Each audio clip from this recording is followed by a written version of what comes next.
Assalamualaikum warahmatullahi wabarakatuh. Alhamdulillah. Wassalatu wassalamu ala rasulillah, amma ba'd. Jamaah rahimakumullah. Sekarang kita berada di daerah Laut Mati ya, atau Bahrul Mayyit. Kita bisa melihat di belakang anda sana. Mungkin bisa ditunjukkan sebelah sana itu sebenarnya Palestina. Kita akan menuju ke Palestina bentar lagi. Kita mampir di sini untuk makan siang. Ada sebuah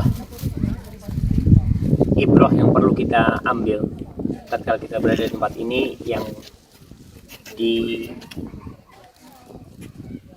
diisyaratkan oleh para ulama bahwa disinilah tempatnya Nabi Lut alaihi salatu wassalam berdakwah ketika dikirim oleh Nabi Ibrahim alaihissalam untuk berangkat ke negeri Sadum. Beliau di sana berdakwah, menikah di sana sampai memiliki putri-putri yang dewasa, menunjukkan bahwa cukup lama beliau berdakwah di sana. Bukan 1-2 tahun, 10 tahun, tapi lebih dari itu.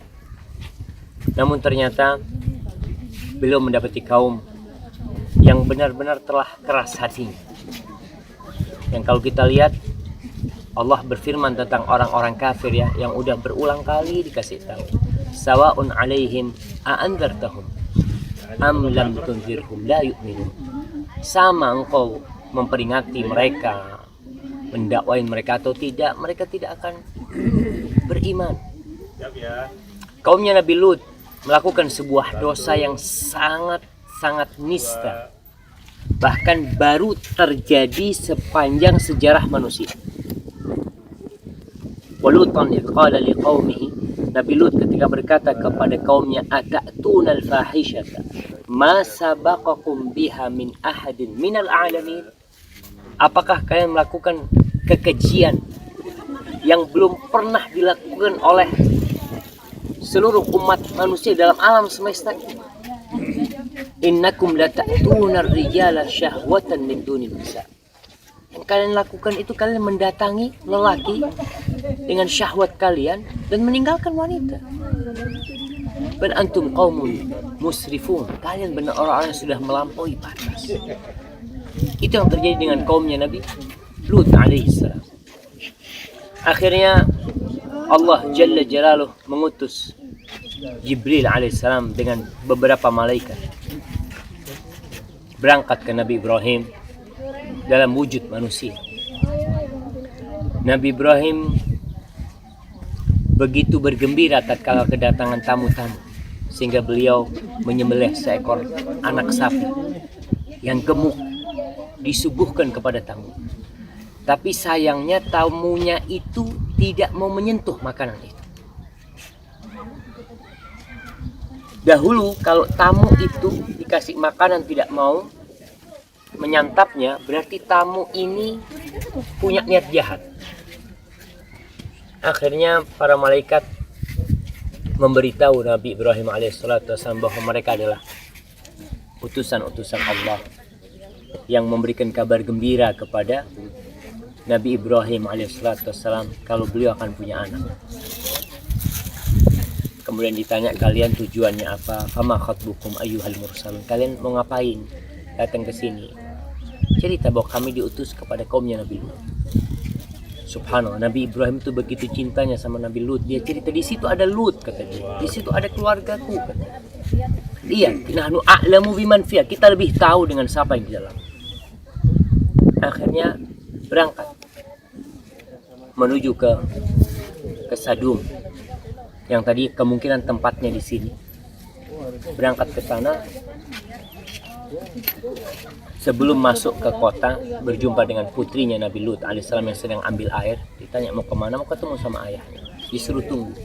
Kasih tahu ayahnya, wahai ayahanda, ini ada pemuda-pemuda yang mencarimu.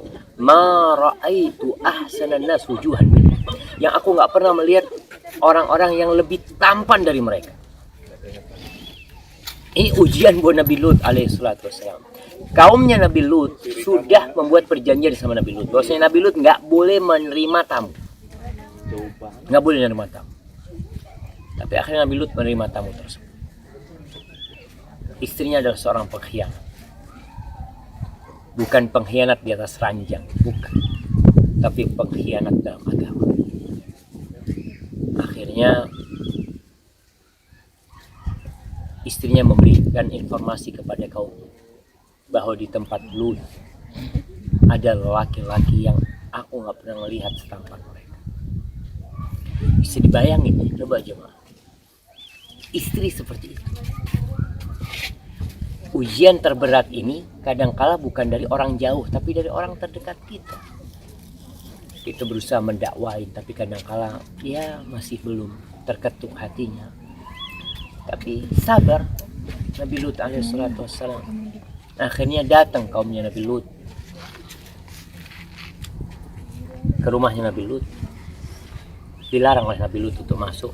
Kata mereka enggak. Bahkan Nabi Lut alaihissalatu wassalam menawarkan, itu loh, kau nikahin wanita-wanita, putri-putriku. Para ulama jelaskan yang dimaksud putri-putrinya adalah wanita-wanita muslimah, karena mereka adalah putri-putri Nabi. Dari sisi para Nabi itu adalah ayah buat mereka semua. Mereka tetap memaksa.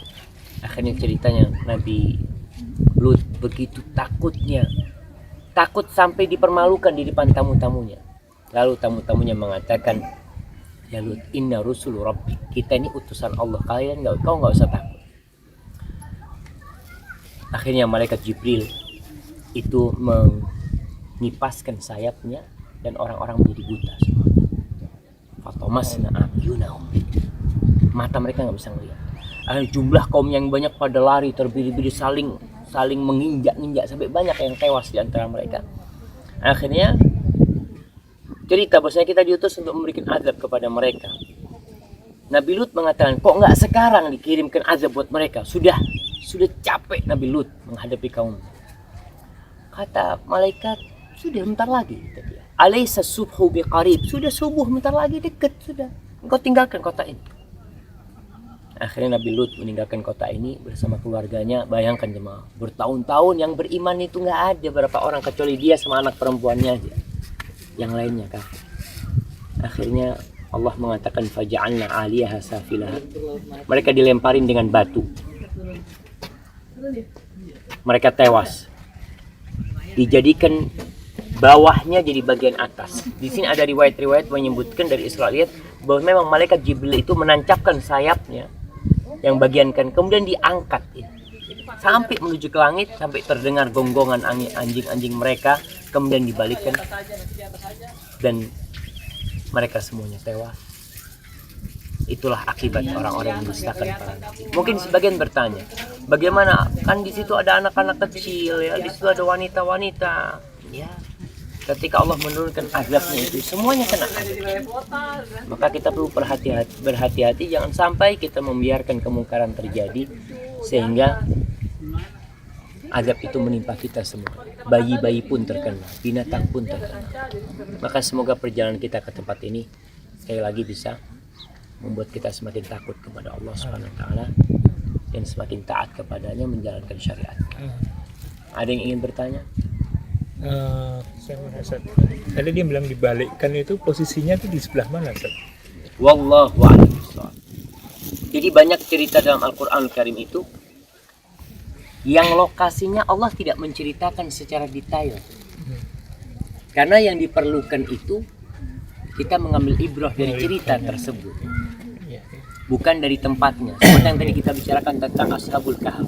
Kita nggak tahu, bisa jadi itu, bisa jadi di sana. Posisinya di mana? Wallahu a'lam. Apakah di daerah sini sehingga terbentuk Laut Mati ini? Karena di baliknya negeri mereka, sehingga menjadi tempat paling rendah di bumi ini. Karena kan dibikin lobang itu bumi. Kan tempat ini lebih rendah dari lautan, di bawah permukaan air laut seperti itu. Jadi di mana tempatnya? Wallahu a'lam.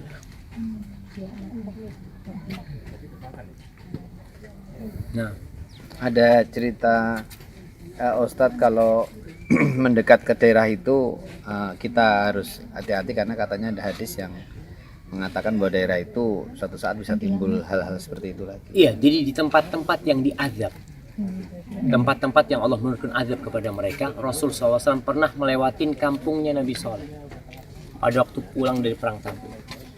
Maka Nabi SAW mengatakan, jangan masuk ke dalamnya illa wa antum baku, kecuali dalam kondisi kalian menangis. Takut gitu. Takut bukan bersukaria di tempat itu gitu. Tempat-tempat yang diturunkan azab Allah di sana jangan sampai dijadikan tempat wisata, sehingga orang ke sana itu bukan untuk mengambil ibrah ya. Jadi untuk bersenang-senang, untuk bergembira, jangan sampai. Makanya kedatangan kita ke tempat ini pun jangan sampai untuk ya, seperti kita lihat orang-orang pada bergembira ria di tempat ini, yang seharusnya mereka takut ambil ibrah. Kalaupun kalau memang di tempat ini mungkin lautnya memang bisa untuk obat apa, silahkan diambil obatnya, tapi kita tetap dalam perasaan takut, karena azab Allah itu bisa turun kapan saja kalau Allah. Makanya Allah mengatakan afa amintum ayyakhsifallahu bikumul ard fa idza hiya tamur. Kalian merasa aman nggak Allah yang di atas langit itu bisa membuat bumi ini terbelah dalam kondisi kalian berjalan atau apa, bisa aja gitu.